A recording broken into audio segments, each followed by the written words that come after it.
கஷ்டம் வச்சு. வாய் கசப்பா இருக்கு, ரசம் சாப்பிடணும் போல இருக்கு. ரசம் வச்சு தரீங்களா? ரசம் எல்லாம் எனக்கு வைக்க தெரியாதுமா. வைக்க தெரியாதா? வைக்க நீ உங்க அண்ணன் வீட்டுக்கு கிளம்பி போயிரு. எது? உங்க அண்ணன் வீட்டுக்கு போயிரு. அடே மகனே, உடம்பு சரியில்லடா எனக்கு. என்ன ரசம் சாப்பிடணும் போல இருக்கு. ரசம் வச்சு தாடா. ரசம் எனக்கு வைக்க நீ யாரும் கல்யாணம் பண்ணி வச்சிருந்தேன்னா உன் மருமக அழகா ஒரு ரசம் வச்சிருக்கணும். ஏன்டா உன் கை இப்படி போயிருச்சா? உன்னால சமைக்க முடியாதா? அப்படி இல்லம்மா, தோதுக்கு உனக்கு ஒத்தாசையா இருக்குமே. என்ன ஒத்தாசை? 2 பேரும் இப்ப நான் யூடியூப போட்டு விடுறேன், ரசம் எப்படி வைக்கிறேன்னு பார்த்து வச்சு தர்றீங்க. இல்ல ரசம் வைக்கிறது இல்ல. பரவாயில்ல, உப்பு கூட குறைச்சல இருந்தாலும் நான் சாப்பிட்டுக்கிறேன். உடம்பு சரியில்லை. டாக்டர்கிட்ட போயிடலாமாப்பா?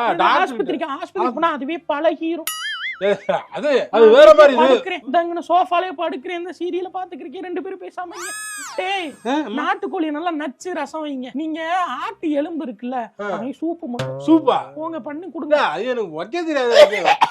ஐயோ பண்ணுங்கடா. எப்ப பார்த்தாலும் நாங்க மட்டும் தான் பண்ணணுமா? 4 நாளா படுத்தி உசுர வாங்கிருக்கீங்க. சும்மா 2 நாளாச்சும் பண்ணி கொடுக்குறீங்க. என்ன நினைச்சுக்கிறீங்க? பாக்கிய லட்சுமியில என்ன பண்ணாங்க? விளக்குற வேலை இல்ல.